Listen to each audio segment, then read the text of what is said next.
आही मोरे सुरताए मोरे जान क्या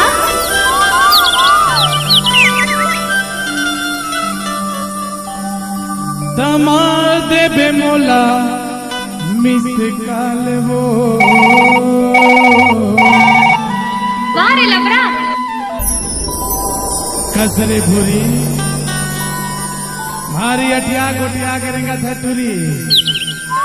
कैसे कुसुम का हो गए मारबे वो का मिस काल मारे बोला था देख बे हां ए आही मोरे सुरताए मोरे जान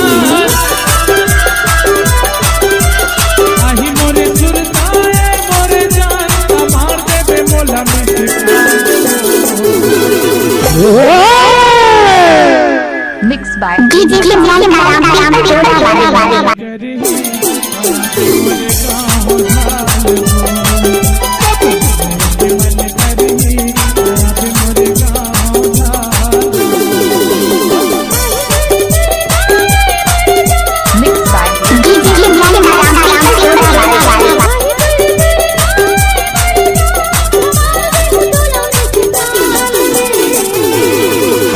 मिक्स बाय मिक्स बाय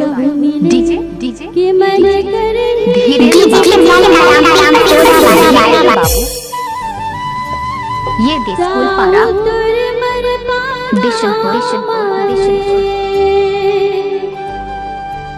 कब मिले के मन करे डीजे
अरे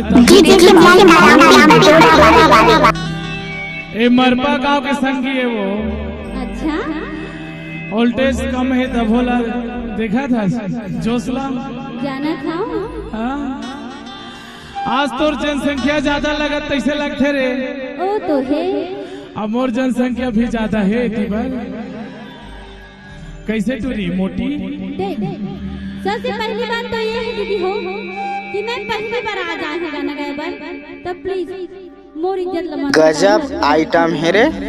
ए टूरी हर मंच में नारी शक्ति जिंदाबाद जिंदाबाद के नारा लगाते तो हवाई के नहीं जी बताओ तुम हां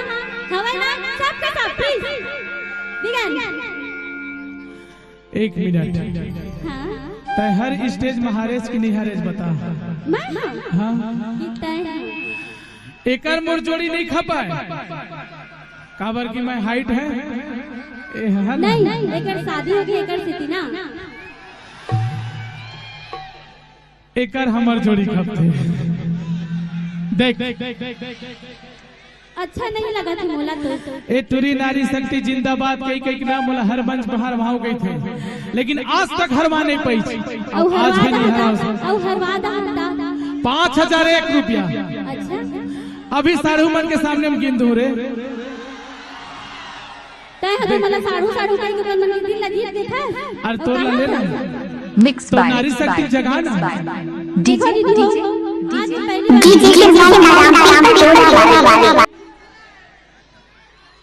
तो चलो जयकारा लगा था बोलो परम पूज्य गुरु घासीदास बाबा की वाह दोती मन के नहीं बोला तू सुनना और तोरे में जोश नहीं है तीकर मका जोश रही रे हावा दीदी हो प्लीज एक बार आओ बोलो परम पूज्य गुरु घोषराज बाबा की देखे तय तो 2 बार निवेदन करे हस। एक सेकंड एकरो जोश आवत देखत जाएगा। वो तो आवे करी सुनना तय 2 बार निवेदन करे हस। एक बार निवेदन नहीं करा वो तते साडू कहती मला मोह लेत असता नाही साडू हो ए होते मर्दानगी टुरी तो काय मला मैं भौजी की दो तबे तो कही था नहीं तो नहीं मैंने भौजी की दो बिचारी तबे तो कही था मोटी का अरे देही तोला माया भरपूर टुरामन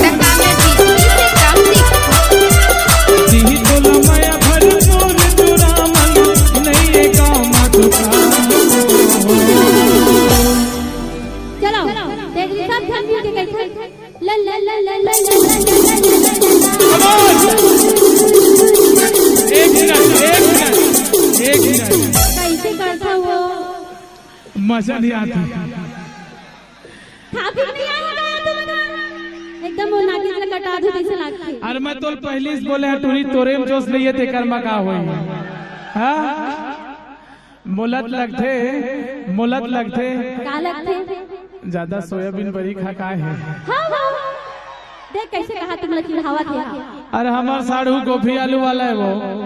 तभी गोभी का सारा के तो गोभी असल लगबे कर ही अब वो तुम जो दिखाओ तई एक बार दोनों हाथ ऊपर करके है ना सब कोई जब ये लड़की लल्ला ला लुलुरु बोली ना मैं ये नहीं कहा था ये वाला लल्ला नहीं कहा था ये टूरिल ज्यादा शौक है ना हाँ मोला तो शौक है चला कहीं ना लगा चल तो एक साथ देना है चलो क्या बात चलो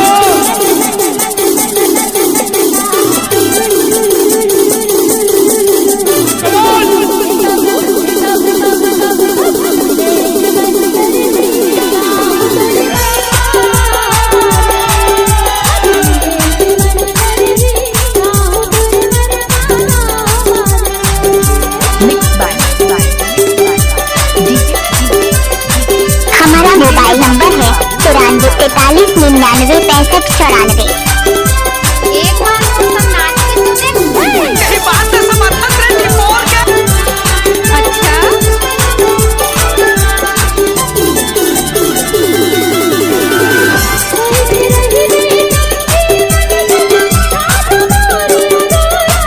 एक बार इलाका किसी का हो लेकिन धमाका सनवाल भाई का होगा।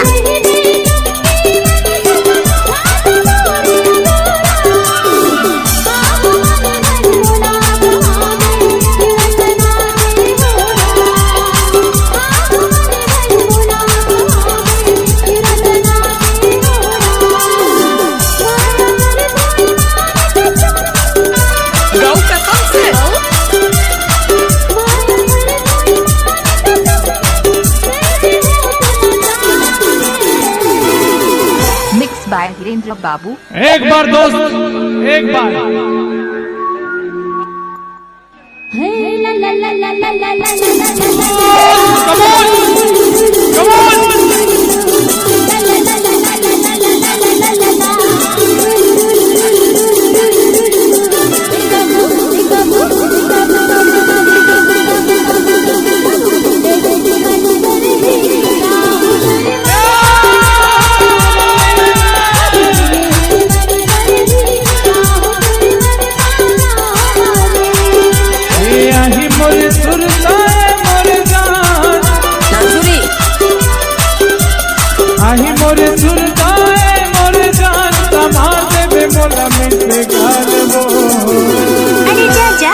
चपकाले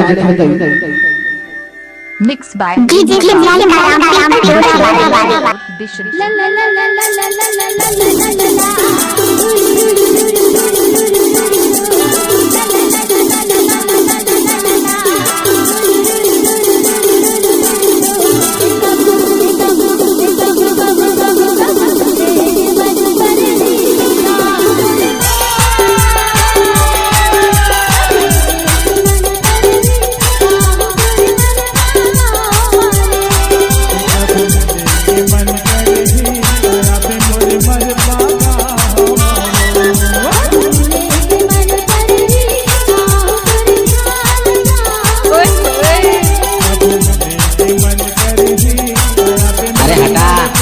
चल अपना बजा।